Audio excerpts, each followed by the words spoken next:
에스겔서 8장 14절로 18절까지의 말씀입니다. 다 같이 한 목소리로 봉독하시겠습니다.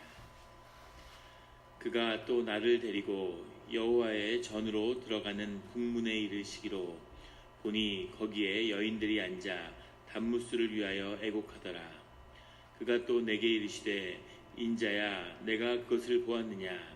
너는 또 이보다 더 큰 가증한 일을 보리라 하시더라. 그가 또 나를 데리고 여호와의 성전 안뜰에 들어가시니라. 보라, 여호와의 성전 문 곧 현관과 제단 사이에서 약 25명이 여호와의 성전을 등지고 낯을 동쪽으로 향하여 동쪽 태양에게 예배하더라. 또 내게 이르시되 인자야 내가 보았느냐. 유다 족속이 여기에서 행한 가증한 일을 적다 하겠느냐. 그들이 그 땅을 폭행으로 채우고 또다시 내 노여움을 일으키며 심지어 나뭇가지를 그 코에 두었느니라. 그러므로 나도 분노로 갚아 불쌍히 여기지 아니하며 공유를 베풀지도 아니하리니 그들이 큰 소리로 내 귀에 부르짖을지라도 내가 듣지 아니하리라. 아멘. 다 같이 말씀을 위해 묵상 기도를 드리겠습니다.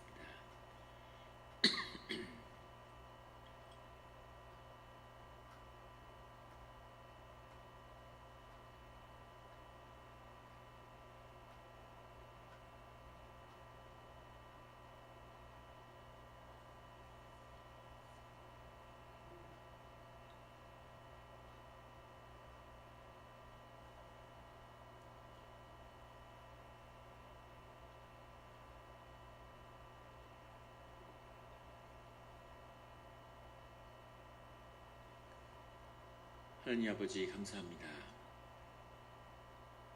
주의 음성을 듣고자 저희가 새벽 제단 앞에 모였습니다. 우리 마음의 기도와 우리 마음의 묵상이 주님께 연락되기로 합니다. 감사드리며 예수 그리스도의 이름으로 기도드렸습니다. 아멘. 오늘 에스겔서 8장 14절의 말씀은 이렇게 시작하고 있습니다.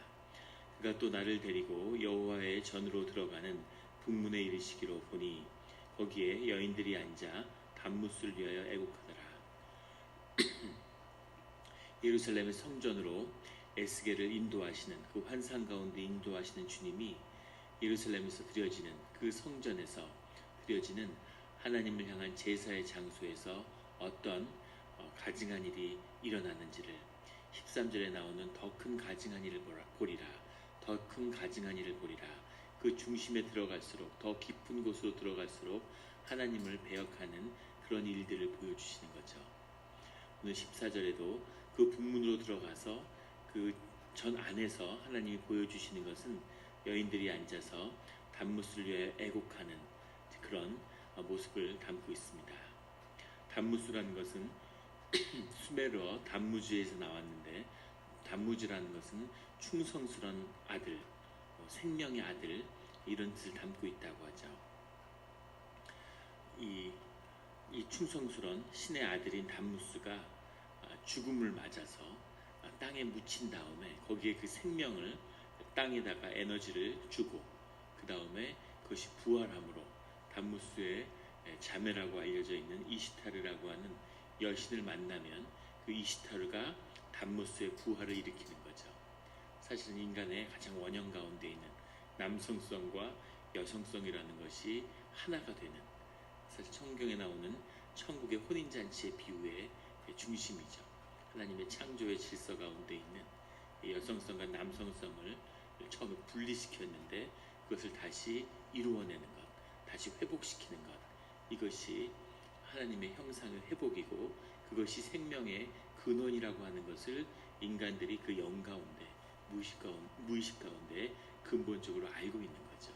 하지만 주님을 모르기 때문에 하나님을 깊이 만나지 못했기 때문에 영으로 인간들이 알고 있지만 하나님을 모르기 때문에 이런 유사한 비슷하지만 이단인 거죠. 비슷하지만 그 끝에서는 다른 이런 우상 숭배를 하고 있는 것입니다. 그래서 이 단무스에 대한 이 숭배가 아주 성행해서 바벨론에는 단무스월, 바벨론의 이 숭배로 이제 받아들여진 거죠. 물론 이것이 바벨론에서만 유행했던 건 아니고 무슨 그리스에는 이오니아 숭배가 있고 시리아에는 아도니스 숭배가 있고 애굽에는 오시리스 숭배가 있고 그러니까 비슷한 바벨론은 담무스 숭배가 있고 다 비슷한 형태의 이런 이 숭배들이 같이 있었습니다. 그래서 태양력으로 하면 우리 달로 하면은 뭐 6, 7월쯤 이 바벨론의 담무스월이라고 하는 바벨론식 계산으로 하면 그 4월에 이 신의 죽음을 슬퍼하는 이제 그런 제사와 그런 행사와 기간을 여는 거죠. 그럼 사람들이 눈물로 신이 죽었다고 눈물로 애곡을 하는 이제 그런 일들이 일어나는 겁니다. 이것을 위해서 막 슬퍼서 우는데 그 마음 속에 있는 그 슬픔을 토해내는 그런 기간이죠. 이런 기간이 얼마나 사람에게 필요한 것인가 하는 것을 우리가 충분히 알 수 있겠죠. 마음속에 부정적인 충분히 내보내야 하지 누리지 못한 그런 슬픔의 마음들이 우리 안에 가득히 있는 거죠. 그것을 흘려보낸다고 하는 것이 우리의 심령을 회복시키고 살리는 역할을 합니다. 사실은 우리가 기도 가운데 통곡을 하고 주님 앞에 나와서 통곡을 하는 의미가 있죠. 내 마음과 내 정서에 얼어붙은 그 감정을 쏟아내는 그것이 우리의 심령을 회복시키는 것을 경험하게 되는 거죠. 그 유사한 기능을 이 담무스 축제에 사람들이 경험하게 되는 거죠. 이것이 이제 극에 달해서 뭐 말도 못하는 이런 통곡과 슬픔과 애곡에 정말 초상이 나고 부모가 죽은 것 같은 그런 슬픔이 완전히 예루살렘을 감쌌다고 그래요. 기가 막힌 거죠. 사실은 거짓인데 그 거짓에 자신의 심령을 투사하다가 그것이 진실같이 둔갑해버린 그 모습이 하나님이 그 거짓을 싫어하시는 거죠. 흥미로운 것은 이 뭐 아도니스 숭배나 오시리스 숭배나 담무스 숭배 안에는 신의 죽음과 부활이 생명의 근원이라고 하는 것을 암묵적으로 무의식적으로 사람들이 다 느끼고 알고 있다는 겁니다. 이것이 영의 신비인 거죠. 깊이 들어가면 다 하나로 묶여 있고 진실 가운데 있다는 것을 보게 되는 겁니다. 그 일들을 예수님의 죽음과 부활로 이루신 거죠. 생명의 근원이 되고 그 예수님의 죽음을 신의 죽음을 깊이 경험하고 그 가운데 신과 연합함으로 부활을 경험하는 그 일들이 주 안에서 우리 가운데 이루어졌는데 예수 그리스도를 만나지 못한 그리스도의 신비를 풀지 못한 사람들은 늘 이 원형의 문제에서 이렇게 묶여 있는 거죠. 이것이 담무스 숭배의 거짓의 본질임을 보게 됩니다. 이것이 예루살렘 성전 안에서 이루어지고 있었다는 거죠. 5절에 그가 또 내게 이르시되 인자야 내가 그것을 보았느냐 너는 또 이보다 더 큰 가증한 일을 보리라. 더 큰 가증한 것을 볼 것이다. 더 큰 가증한 것을 볼 것이다. 들어가면 들어갈수록 그 예루살렘 성전의 가장 중심에 깊은 곳에는 이런 가증한 일과 하나님을 배역하는 그 일들이 그 가운데 있는 것을 그 영의 본질을 핵심을 에스겔에게 주님이 보여주고 계시는 겁니다. 늘 진실을 늘 실체를 실제를 붙드는 그런 신앙의 길 가운데 사시기를 예수 그리스도의 이름으로 축원합니다. 16절에 그가 또 나를 데리고 여호와의 성전 안뜰에 들어가시니라. 여호와의 성전 안뜰이라고 하는 건 바깥뜰과 안뜰이 있는데 바깥뜰은 일반 백성이 모이는 것이고 안뜰은 흔히 말하는 제사장의 뜰이라는 거죠. 그 뜰이라고 하는 곳에 모여서 성전 안뜰에서 그 안에 있는 지성소에 들어가면 죽으니까 그 안뜰에 모여서 기도를 드리는데 이것이 중보기도의 기원이라고 그렇게 알려져 있죠. 그 성전의 안뜰에 모여서 주님 앞에 기도를 드리는데 중보기도를 드리는 겁니다. 사람들의 죄에 대한 용서를 구하고 다른 사람들의 아픔에 대한 치유를 구하고 이런 중보기도를 하는 장소고 영이 연합하는 장소고 주님의 영께 나오는 장소이기 때문에 아주 신성한 장소죠. 그 성전 안뜰에 들어갔는데 그 들어가시니라 보라 여호와의 성전 문 곧 현관과 제단 사이에서 그 성전의 안뜰 제사장의 뜰에서 약 25명이 여호와의 성전을 등지고 낯을 동쪽으로 향하여 동쪽 태양에게 예배하더라. 25명이 누굴까? 뭐 이제 이런저런 분분한 논란이 있겠지만 24 반열의 제사장을 의미하는 24에다가 제사장, 대제사장까지 같이 서 있는 거죠. 이 성전을 책임지고 그 안에서 예배를 드리는 그 예배의 온전함이 이루어지는 25제사장이 서 있는데 그들이 하나님 앞에 예배를 어제 말씀에 나눴던 70장로와 같은 거죠. 70장로뿐만 아니라 25명의 제사장들도 똑같이 그 앞에 섰는데 태양에게 이번에는 예배를 드리고 있는 거죠. 태양을 향하여 예배를 드리는, 이것은 이제 애굽에서 온 거겠죠. 애굽에 라라고 하는 그 신이 최고 신인데 그 신이 태양신이죠. 그 태양신의 현신이 파라오고 바로가 세상을 다스리는 거죠.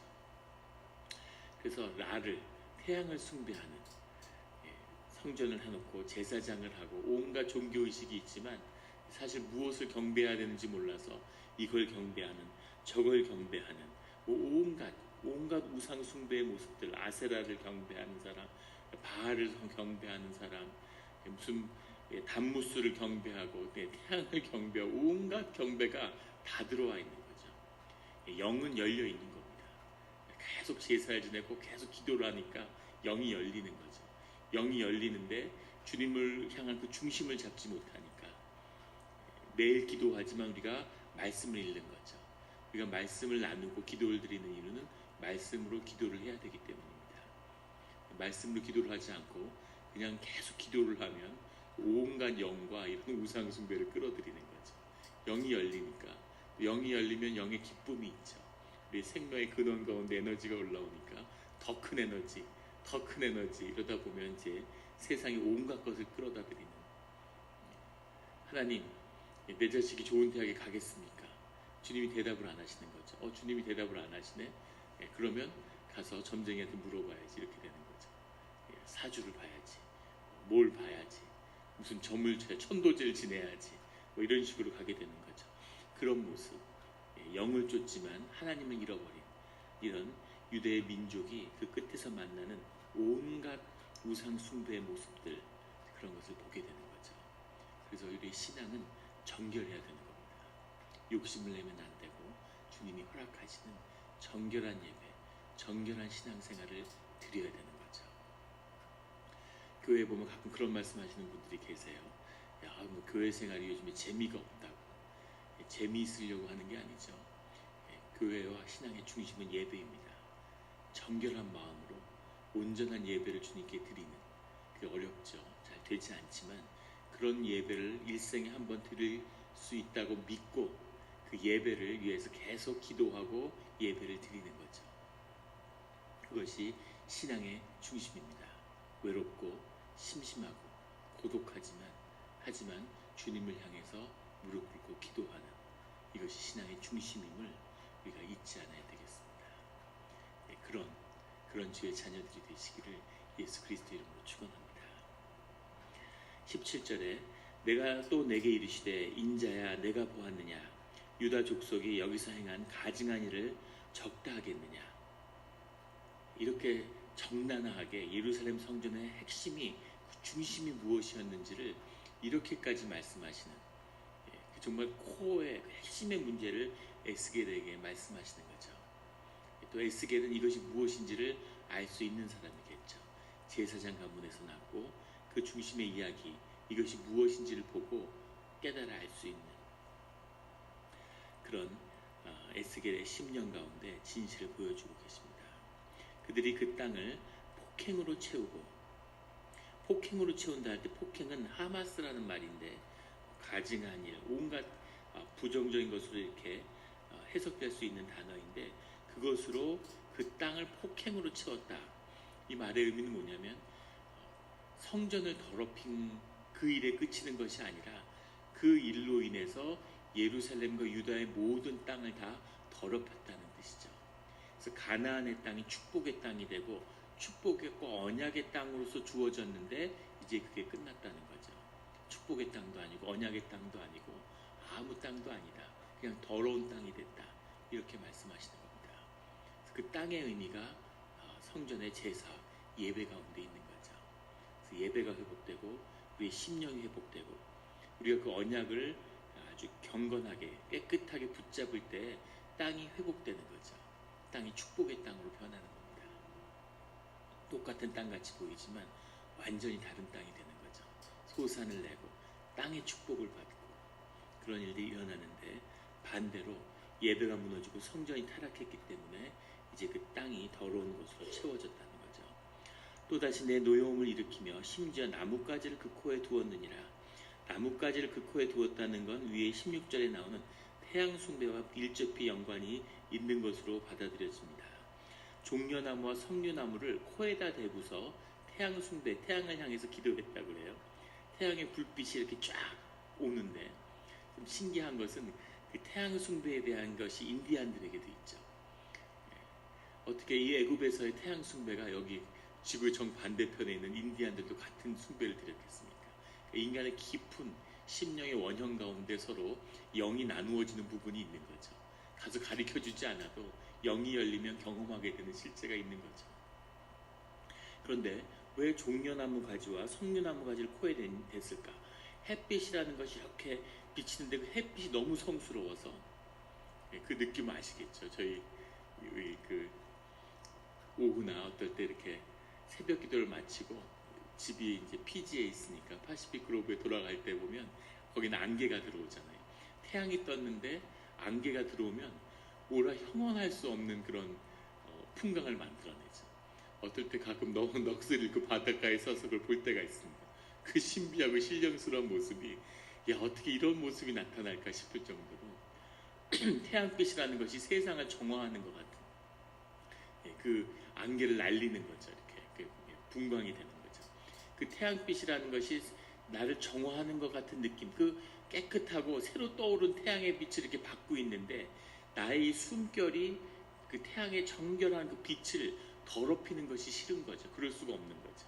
그래서 나의 숨을 정화하기 위해서 종려가지 나무를 코에 대고서 태양을 빛을 보면서 태양을 숭배하는 겁니다. 유다의 백성이, 물론 애굽에서 온 거겠죠. 이런 애굽에 대한 숭배가 므낫세 때 들어왔다가 요시아 왕 때 폐기됐는데, 다시 여호와김 왕 때 부활해서 완전히 태양 숭배가 애굽을 휩쓰는 거죠.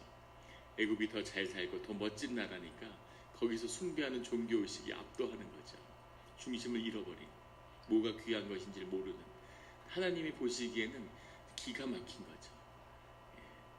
성전을 하고 하나님을 만나면 죽어야 되는 죄의 백성인데, 그 죄스럽고 아까운 데 있는 자들을 하나님이 같이 머물고자, 그래서 성전과 율법을 허락하신 거죠. 죄를 가지고도 하나님을 만날 수 있는 그 길을 열어줬는데, 그건 지키지 않으면서, 그 하나님 앞에 나오지 않으면서 태양빛을 보면서 거기서 자신을 깨끗하고 정결하게 하겠다고 코에다 종려나무 가지를 대고서 기도하는 모습을 보면서, 기도해라 기도해라, 새벽 기도를 하면 축복의 문이 열린다, 너희를 위한 문이 열려있다. 너희가 그런 말씀을, 하나님이 하늘 문을 여시고 늘 그렇게 하시는 건 아니죠. 그런데 그런 문을 여셨어요. 축복의 때입니다. 그것을 붙잡는 자가 없는 거죠. 사실은 믿지 않는 거죠. 그게 뭔지 진짜라면 그걸 믿지 않겠습니까? 새벽 기도에 나올 때마다 아침마다 한 10,000부씩 주면 어떻게 될까요? 아마 세상에 난리가 나고, 156번 101 캘리포니아 일대 북부가 완전히 마비되게 전국에서 몰려들어서 10,000불이 아니라 한 1,000불만 줘도 그렇게 되지 않을까요? 근데 그런 것과 비교할 수 없는 그런 축복의 문을 하나님이 여셨다고 하는데, 그런데 아무도 오지 않는 거죠. 사실은 믿지 않는 거죠. 그것이 신앙의 본질입니다. 많은 걸 믿는 것 같지만 사실은 믿지 않는 겁니다. 그래서 사실 그렇게 하지 않는데 몇몇 분에게는 권면을 드려요. 지금은 정말 기도해야 될 때라고, 인생에서 정말 중요한 순간에 그것을 붙잡아야 할 때라고, 그런 안타까운 타는 심정으로 말씀을 드리는데 그래도 기도를 못하는 거죠. 그것이 하나님과 하나가 되지 못하는, 연합하지 못하는 연약한 인간의 모습이겠죠. 그런 인간들이 교회에서는 기도해라 하는데 기도하지 않은데, 뭐 신령스러운 바위가 있다, 뭐 어디에 뭐가 있다 이러면 거기 가갖고는 막 기도하고 정성을 들이고 이런 모습을 보는 거죠. 하나님한테는 기도하지 않으면서 태양을 향해서 기도한다고 앉아있는 이 모습을 주님이 말씀하시는 겁니다. 18절에 그러므로 나도 분노로 갚아 불쌍히 여기지 아니하며 긍휼을 베풀지도 아니하리니 그들이 큰 소리로 내 귀에 부르짖을지라도 내가 듣지 아니하리라. 부르짖는 모든 음성은 사실은 주님을 향한 것이겠죠. 그런데 주님이 그것을 이렇게 끊어버리겠다고. 주님 참 완전히 삐끼셨나 보다. 어떻게 이렇게 이것 때문에 기분이 상했을까. 하나님 좀 통 크게 받아주셔야지 무슨 인간의 모습을 갖고 이렇게 화를 내. 그런데 이것이 주님이 악을 향한 모습이라고 본다면 하나님이 그런 악을 허용치 않으시는 거죠.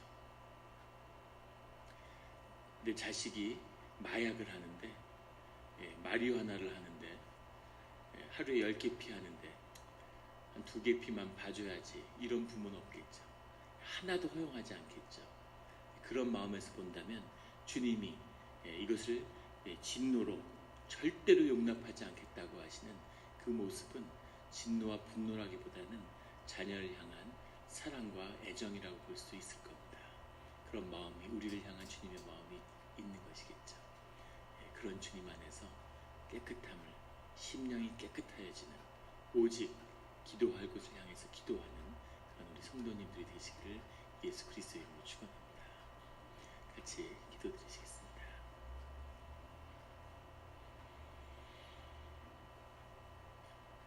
하나님 아버지 감사합니다.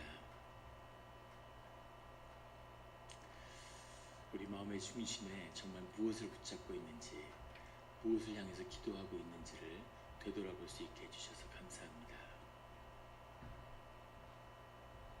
우리가 주님을 바라보면서 마음에는 번영을, 성공을, 풍요를 원하는 그런 마음이 있음을 보게 됩니다. 하지만 그 모든 것도 주님이 더하여서 우리에게 허락하시는 주님의 축복의 한 부분인 것을, 우리가 축복을 구별하여 내가 좋은 것만 취하는 그런 것이 아니라 정말 생명의 축복이 무엇인지, 주님이 주시는, 주님과 함께하는 그 지복의 그 근원이 무엇인지를 붙드는 그런 우리가 되게 하여 주시옵소서. 오랜 생활 교회 다녔는데 삶 가운데 쓰레기를 쌓아올리고 우상 숭배와 배역하는 일이 채우는 이런 예루살렘 성전의 모습이 아니라 깨끗하고 정결하고 주님이 기뻐 받으시는 땅의 축복이 흘러나가고 축복받은 땅에 우리를 향해 솟아내는, 땅을 다스리는 권세가 우리 가운데 자라나는 생명의 역사가 시작되게 하여 주시옵소서. 주 아버지 참된 믿음을 주셔서 그 믿음으로 삶의 실제를 누리는 그런 진실한 신앙의 자리에 서게 하여 주시옵소서. 주 아버지 감사합니다. 오늘 하루의 기도를 가지고 왔습니다. 그 기도 가운데 주님이 응답하시며 우리의 필요를 채우시는 형통의 길을 여시는 줄 믿습니다. 감사드리며 예수 그리스도의 이름으로 기도드렸습니다.